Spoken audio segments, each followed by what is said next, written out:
Welcome to the Cyber Business Podcast, where we feature top founders and entrepreneurs and share their inspiring stories. Now, let's get started with the show.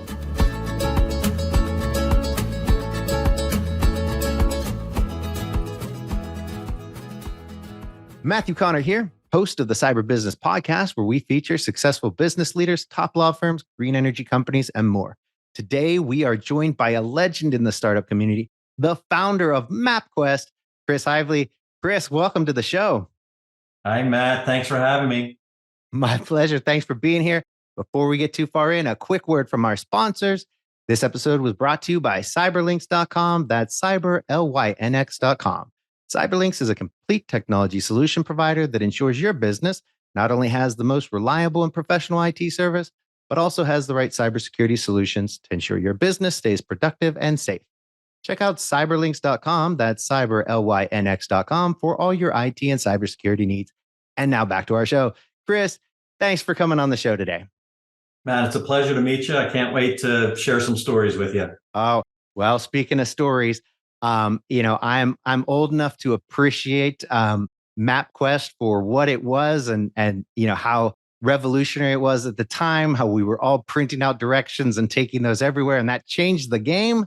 So if you could, I would love to hear this story from you. How did it all happen?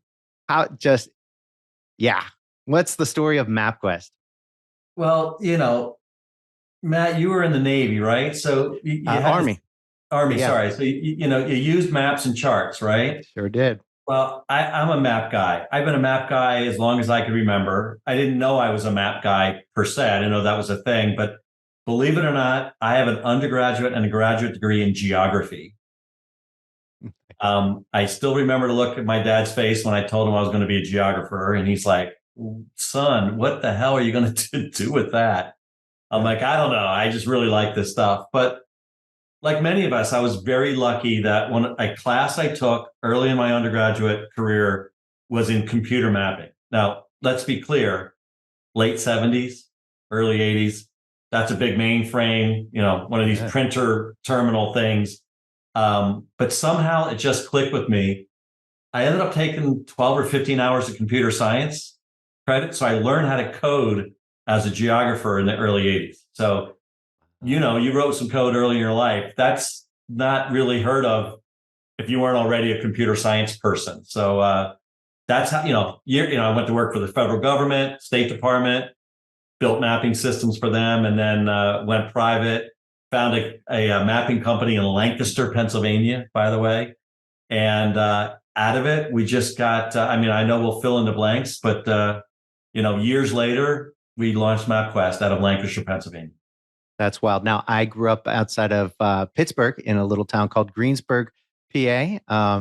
So not too far away, all too familiar with Lancaster. So let me ask you, so what was the draw first to Pennsylvania there? Was that just where you grew up and back to hometown, or what was that?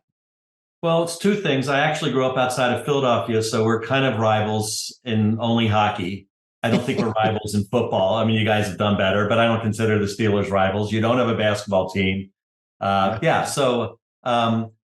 I was in DC and got recruited to this company in Lancaster. And believe it or not, there was 50 cartographers making maps for phone books and textbooks and National Geographic and everything in between. And I moved from DC there to help them kind of build a computer-based system, and the rest was history. Wow. Okay. So, of course, I love these founder stories, and I know you're huge in the in startups, and so this is going to be a lot of fun for me because I think all too often people kind of gloss over the what I think is really the meat of a startup and that startup story that So how from initial idea, how did you go from first? Where did you get the idea? And then how did you implement it from idea to a product, first employee, second? How did you do that? So it's a great question, Matt. And I do love sharing that story with founders because every founder story, right, has its own unique elements to it. There's so much, it's so complex, right? There's so many variables. So, mine start something like this. Most people probably assume that MapQuest was a Silicon Valley startup, funded, internet thing. And it's not. And my belief is, as a small town guy, is that technology first replicates before it innovates. So for us, I'm really going to date us now, and I think you're old enough to get this or remember this, but the first thing we did in the late 80s, early 90s is build a machine, a computer with a laser printer that helped automate AAA triptychs. Yep. So if not you, your parents, when they wanted to have directions from Pittsburgh down to Orlando for your week-long trip in the station wagon, you went to AAA or Allstate Motor Club or Sears Auto Club or Montgomery Ward's. There was 15 of them. And we built a customized triptych for every one of them so that you could get a better version of the triptych. It was ugly as sin, but it was quick and fast, and it cost them less money than the previous way they were doing it. So, again, it's, the assumption can be, well, MapQuest was a brilliant idea. MapQuest was just the third generation of starting to figure out how to give people better, faster directions. The next thing, if you remember, is 1993. I'm spending a ton of time in California, flying out there, seeing what technologies are happening. And now we understand that our desktop computer is going to come with a CD-ROM. And we're going to put a ton of stuff on that, right? And so we built the first trip planner directions. And now you can do it at home. You didn't have to go to AAA, right? And then, we had a couple other, fits and starts with other products. But in 95, we started hearing about this thing called the World Wide Web and the internet. I don't know why I'm doing a Southern accent right now, but, we were in Lancaster. And so that was just the next evolution of applying our expertise to this new technology. And we called it MapQuest. And as you know, it just took off faster than any of us would ever expect. So now, when you say we, is this back in that company in Pennsylvania? So you were hired by them. You're doing the triptychs, and you kind of come up with a better, faster way of doing it. The next generation of it, and then the internet. The CD-ROMs and the internet, and so it's still that company. And so, yeah. And let me give you a better answer than I gave you before. Let me give you like the idea founder version of that. So, I was hired to help build a mapping system to help the old company make maps better and faster.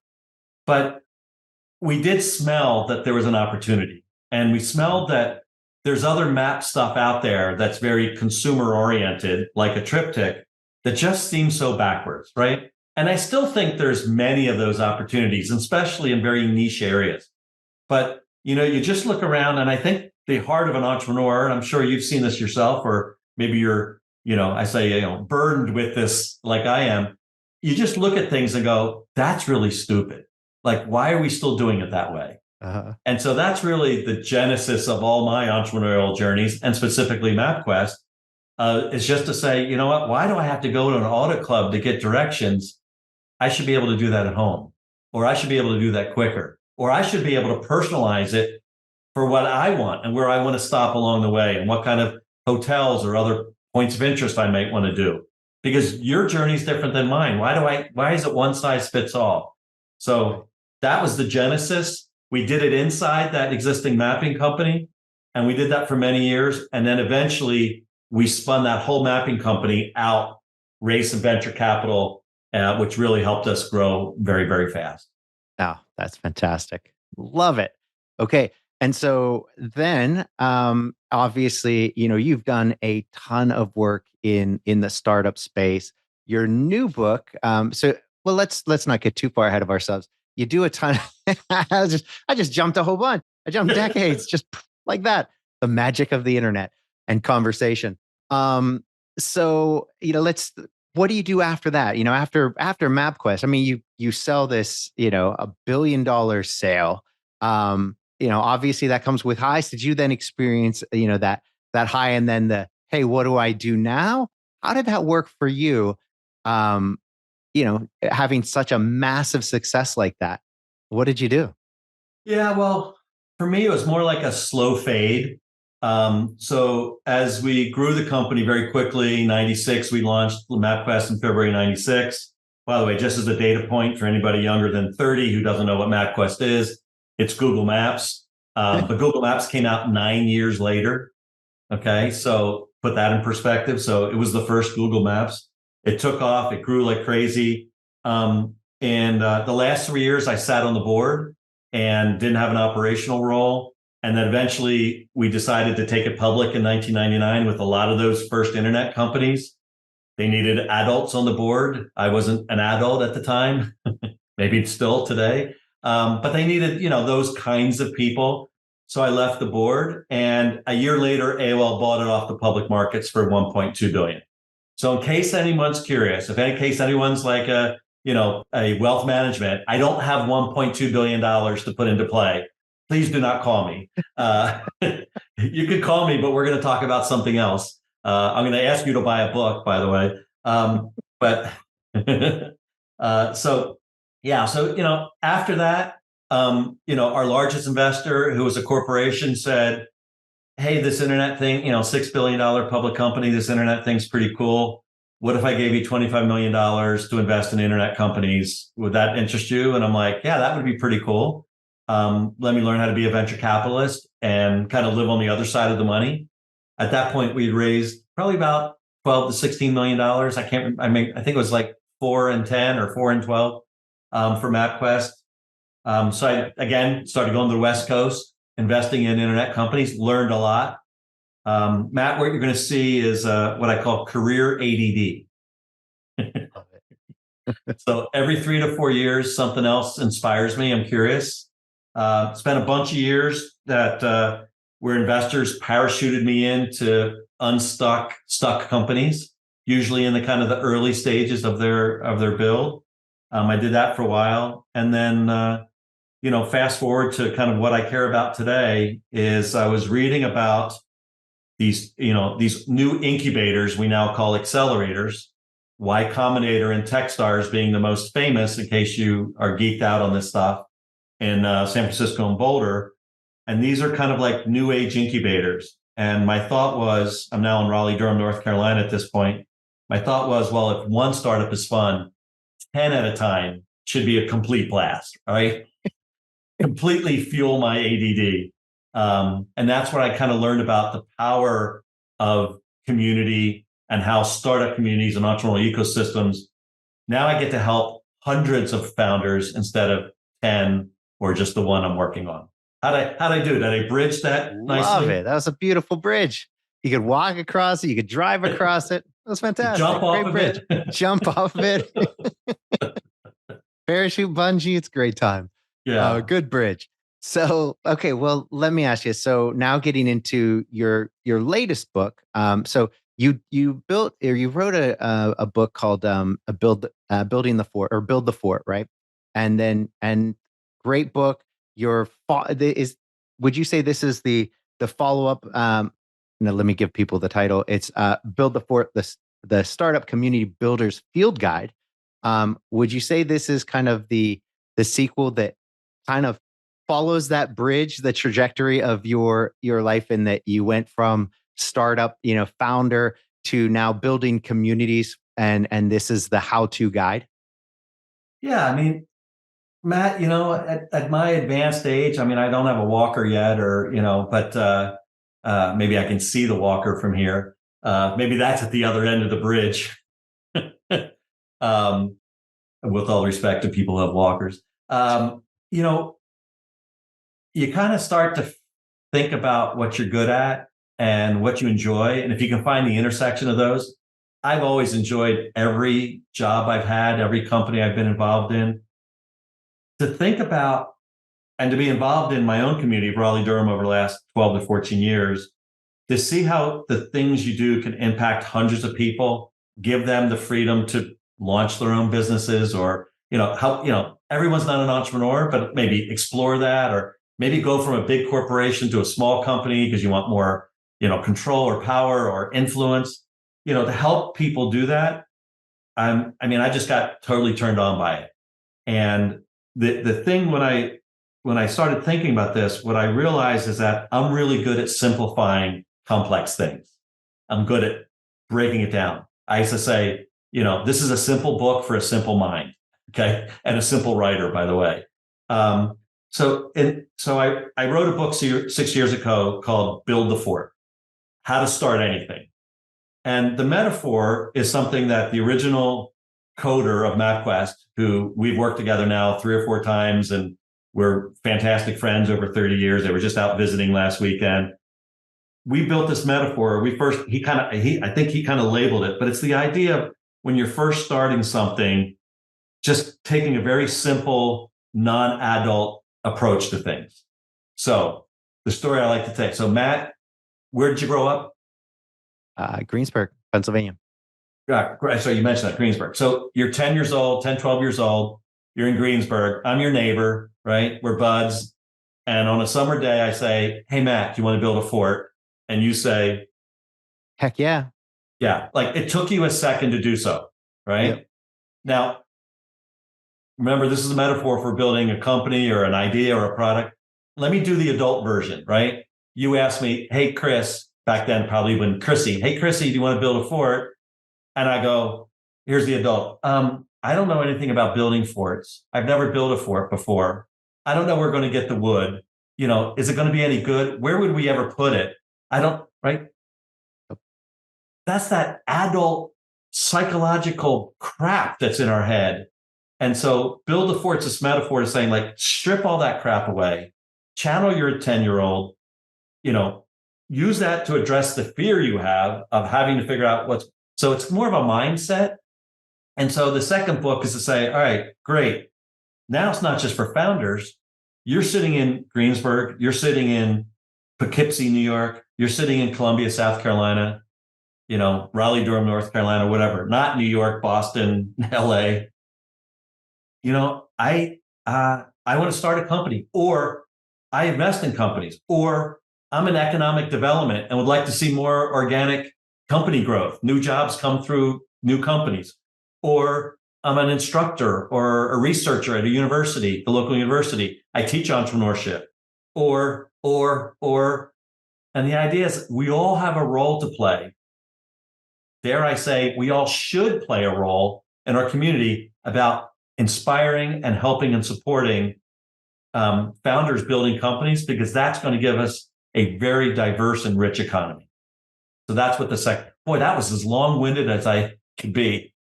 I know. I think you could have gone much longer on that. But I think that's a great point. And going back to that, the original, hey, you want to build a fort, and then the kid-like answer of yeah, of course, versus the adult answer.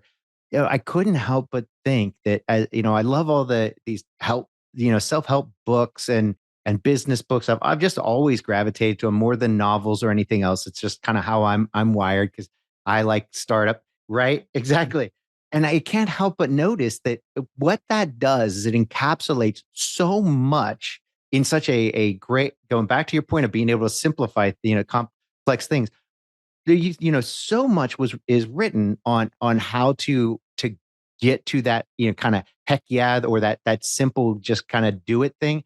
So much is talked about motivation and how you just have to act, again, just the kind of the just do it, and trying to stop being that over analytical adult. And sure, there are reasons not to do something. And when you're investing or your time or your money into things, you should look at reasons not to. But that whole, you want to build a fort, that's beautiful. And you'll get to that point where you're like, oh crap, this isn't the fort we should be building. Let's build this fort. Right. But you can't get to that point unless you start building the first fort. Right. That's right. And brilliant. It's a natural tendency. So I've worked with thousands of founders. Right. And I work with, I probably speak to 5 to 8 of them every week. By the way, if you're a founder out there, you want to talk, go to Heivly.com. I'm sure you'll put it in the show notes. And I have open office hours. We'll talk for 20 minutes about whatever you want to talk about. I've only had one person try to sell me insurance, by the way. I'm still very attached and current with founders. But the first thing I find in first-time founders early on is they have this kind of evolved vision of what the company is, but that doesn't help you figure out how to take the first 3 steps. And you can't get to step 10 without getting through step 3, right? So, okay, let's just put all the shit over here. I'll tell you which part's the shit. And let's see if we can together focus on maybe the next 3 things and do those and do them really well. And then you can figure out the next 3 and the next 3 and the next 3. This is the crawl, walk, run kind of approach. If you're Jeff Bezos or Steve Jobs or Richard Branson, ignore all this. But if you're the rest of like us mere mortals, and you got to grind away, all right, how am I going to grind the right way? So go build some forts, people. Absolutely. I saw that on your website and I was like, that's really unbelievable. I mean, you're just open to that book 20 minutes right there on your website. I was like, and I had to wonder how often people actually take you up on it, because it's almost too generous of an offer that you almost think that it's not legit. Like but wow. Yeah. Been doing it for 10 years. Good for you. They say like in the modern content era, it's all about, produce as much content as you can, give away the secret sauce, if you will, to your business, and the good will come back, right? Just give it out to be good and share the knowledge and the information. It comes back, and to see somebody implement it there on that such a kind of personal grassroots level like that. Wow. Yeah. Well, I am just the next in the lineage of the genealogy of this stuff. I learned this from guys like Brad Feld and David Cohen, who are the founders of Techstars, who in 2009, when I got connected to them and I said, I want to do this accelerator, and they had been running one. And they said, here's the whole playbook. We're not going to be in Raleigh-Durham anytime soon. You go do it. More entrepreneurs is good for all of us, right? They gave me their darn playbook, Matt. That's great. So, yeah, I mean, yes, I'm doing good things, but I learned from people, that came before me, and they probably learned it from people that came before them. But, you made me think of something that I want to add. Yeah. As an old guy, typically, we looked at the world in very like structured, right, almost hierarchical things, like big companies, the military, right? What more of a hierarchical structured entity than our military, right? Mm-hmm. But I think about one of these books back here, Team of Teams by General Stanley McChrystal. The world's changing. Even the military is trying to figure out how to change. And I really think, so the way that we talk about it, and one of the things I go deep in the book, is that it's more of a network world than a hierarchical world. And the more that you hang on to that hierarchical world, you're going to get left behind. And the way that networks work is they have to support each other. No, there might be a couple super nodes in there, but connectivity is the key. And I have these 11 truths in the book. And the 11th one is spend more time connecting than coordinating. Ooh. And what I mean by that, Matt, you and I met today. You're a fine, good-looking gentleman. We're gonna, oh shucks. Oh. And so here's what I say to people: we're now connected for life. Wow. At the end of this discussion, we'll end our podcast, and then we'll have a few minutes to chat. And I'll say to you, fair warning, hey, I'm here to serve you. What can I do to help? Yeah. When you build networks and you build meaningful connections, oh my God, I didn't discover this till like 15 years ago. Your world just opens up. When you give freely to people and help them do things, at Techstars, we call that give first. You get it back in spades. I don't know where, when, and who, but it comes back. I am a testament to that. I can tell you 40 stories about that in the last X number of years. And so if you're not wired that way, please rewire yourself. I'll help you do it. It's just an amazing thing. If you can give stuff away, support other people, it's amazing what comes back. Thanks for letting me rant and riff on that. Please, I think it really raises a really interesting point in that you look at how kids in the United States are raised. In school, you're taught, here is the information. I'm going to test you on this information. You remembered all that information.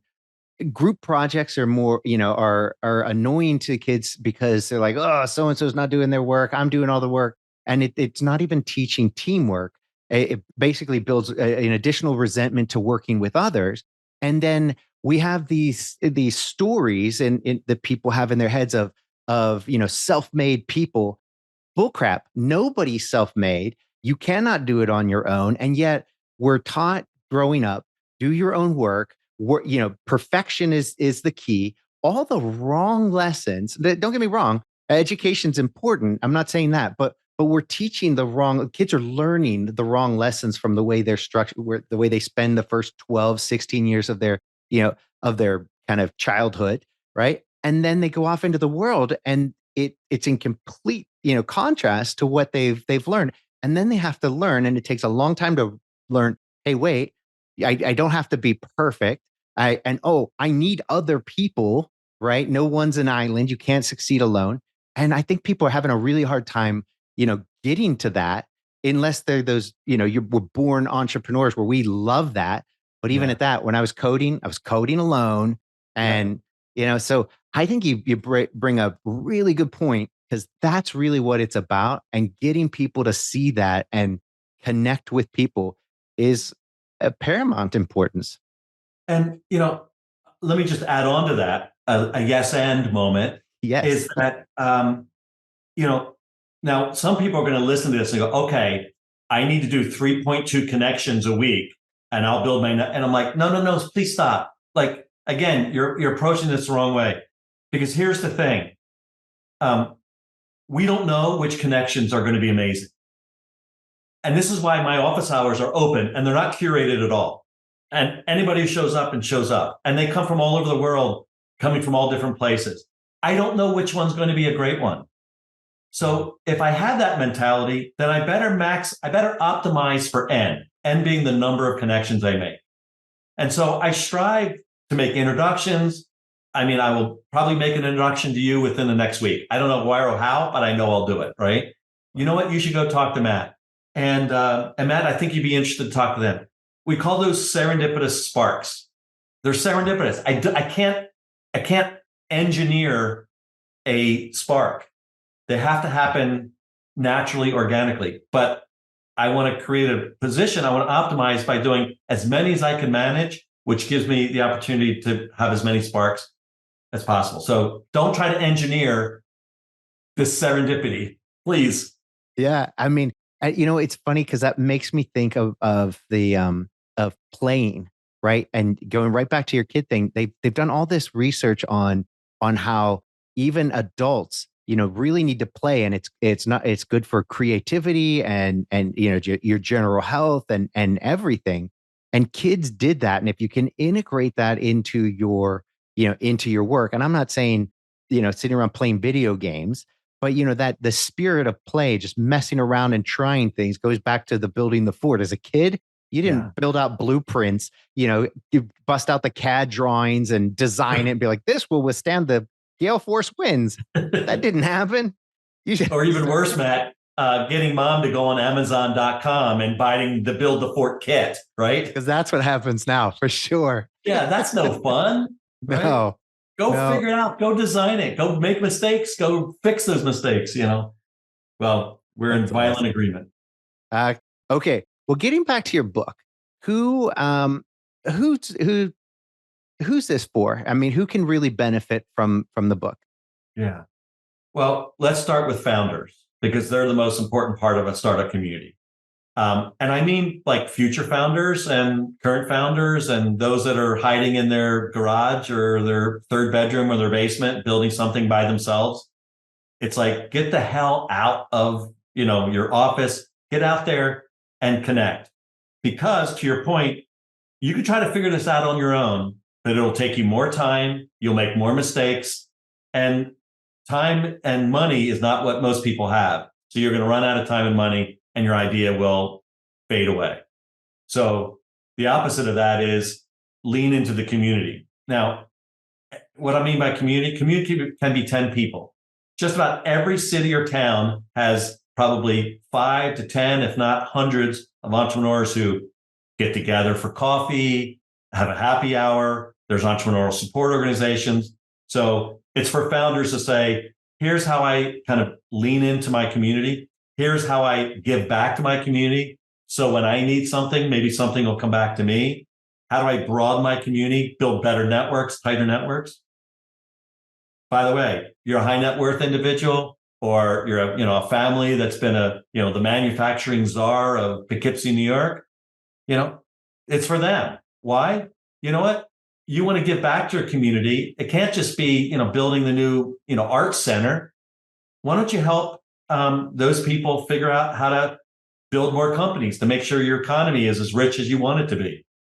I mentioned all those actors before, right? University, government, economic development folks, commerce departments. So the book's for all of those people. And then lastly, everyone is an expert. I barely know how to spell cyber. You've forgotten more about cyber than I've ever read or cared about. I'm relying on you to help, protect me, Matt. Thank you so much. But in that way, everyone is a potential mentor. And one of the funniest, I get this everywhere I go speak. Someone says, well, I've never built a company. What do I have to mentor? A guy did this a couple months ago. I said, what do you do? I work at a bank. How many people have you managed, like in terms of team? Well, the biggest team I managed was 300 people. How many of those did you hire? He says, probably 20% of them. Did you fire any? Yeah, a few. Well, you now have an expertise in managing people, hiring and firing that me as a new founder, I may not have ever done. Right. You're a potential mentor. If someone sat down with you at a coffee and said, I got to fire my first person, how do I do that? You could say, here's how I did it. Here's how I would do it differently. Here's one thing I would not do, right? That's mentorship, right? Give you another example. You're a founder, you've been running your company. You've been running your company like 12 years or something? Yeah, thereabouts. Yeah. Well, in your first year or two, right, you're still struggling for customers. Maybe a couple buddies help you out on the side when you get into a pickle. And I say to you, hey, are you mentoring Matt? And you'd go, what do I have to say? I'm like, I barely know anything. I'm like, guess what? Compared to someone who's thinking about starting right now, you got a year plus on them. So what is this book for?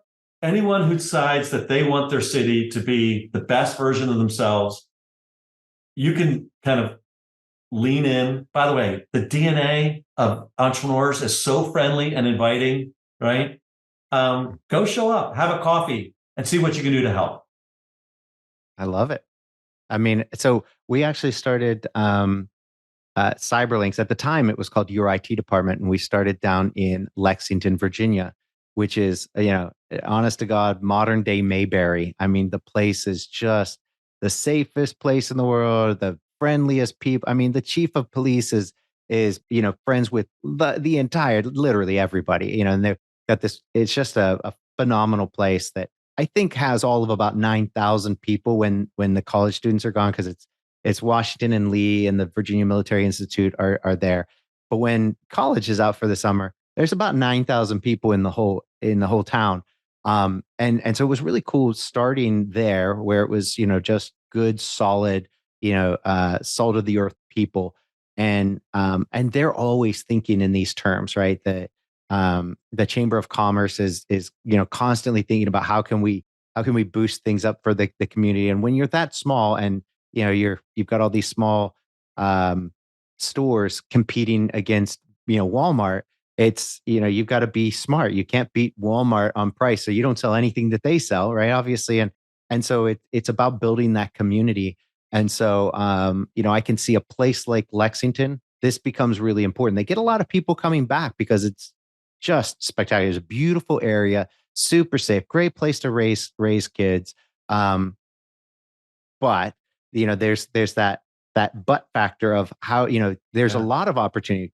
My company came out of there, and it was great for my business. We got off to a really solid start. It was really great, very supportive community. We did a lot of good, and we still have our first. I don't even know. We still have all of our first clients. still to this day. So I think that something like this is exactly. So I'm going to get a bunch of these and send it down to the chamber in Lexington, and for them to kind of pass out and see, because I think they'll eat it up and it'll be very useful in Lexington.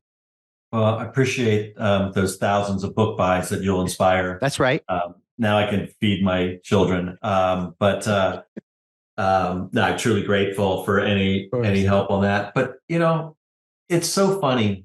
A lot of times people think that this entrepreneurship is for everyone else, and you can't, regardless of what city you're in, no matter how small or big.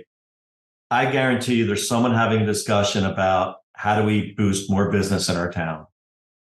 Yep. This is the way, right? I believe somewhere around 2 to 5% of any population are entrepreneurs waiting to happen. It's the ones that I in the book, I have this iceberg, the typical iceberg reference. And I talk about underneath the water are future entrepreneurs that aren't aware that they can actually do it in Lexington, Virginia. Yep. Oh, well, don't we want them to kind of, be able to fly, right? Don't we? What if they made something amazing? What if they created something that would employ 500 new people? Like that would change that city's perspective and trajectory, right? Yeah. Why wouldn't they? And we don't want them to move somewhere to do that. We want them to do it in the town. So whether you're Lexington or Richmond, Virginia, or Norfolk, Virginia, or even DC, which is not even a fantastic startup hub yet, right? No. This is for everyone. Yeah, no. So we're in DC. There you go. We're in DC now, in Bethesda, just one of the suburbs right there on the west side. And yeah, I would agree. It is not a great startup environment. It's not bad. Don't get me wrong. It's just not one of those great startup cities. You don't think of DC as a startup city. You think of it as a political city, government contractors. Everybody's trying to work, get that government contractor, work for a government contractor. And it's funny because everybody I meet, they're like, "Oh, do you do government work?" It's like, no. I mean, we've got a couple of government contractor clients, but we focus on private enterprise. They're like, "That's weird." It's just like, why would you be here doing that? Why aren't you in New York? That's right. So no, I think you're spot on, and something like this can help build those communities to help turn DC or Lexington. I think Lexington's got they've got the foundation for something like that. So many great minds come out of WNL, and it's a matter, they're always thinking of how can we retain that and build a community where we can have them start. Because now, come on, with the internet, they've got now. I mean, rewind 10, 15 years ago, they didn't have the broadband that they have now. They've got fiber everywhere now. So now they've really got the foundation to compete. In fact, arguably, you've got a competitive advantage in that it's less expensive, it's safer. Given a good idea and a good company, you can attract better talent there, I think, than you can in asking somebody to move to San Francisco. The cost of living is through the roof. Cost of living is fantastic in Lexington. So if I had the choice of, do I want to go work for the same company in Lexington or San Francisco? Oh, Lexington, all day, every day. It's not even, it's no contest. The kids will be safe. They'll have, I'll have my money will go further. I'll have a nicer quality of life, air pollution, no homeless. I mean, come on. Yeah. It's a no brainer. So yeah, I think employing this like that. And by the way, I get to go back to either where I grew up or where I went to college or where my significant other, where I played sports, whatever. Like everyone has those affinities.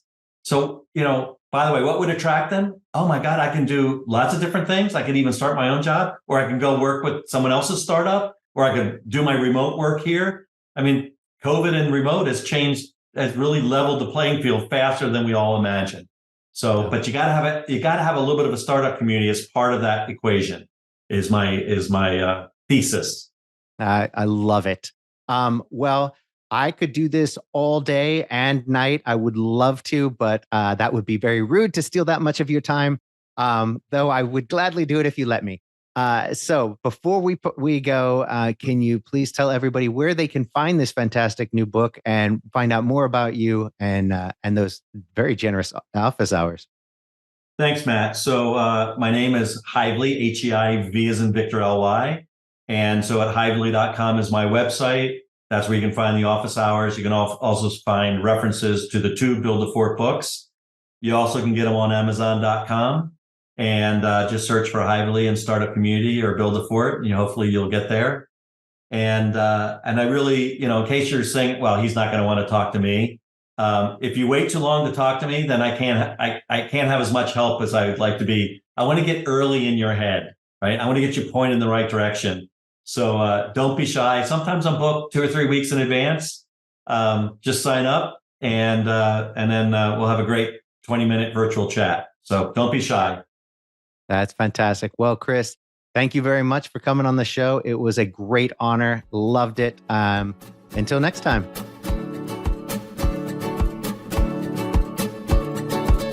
Thanks for listening to the Cyber Business Podcast. We'll see you again next time, and be sure to click subscribe to get future episodes.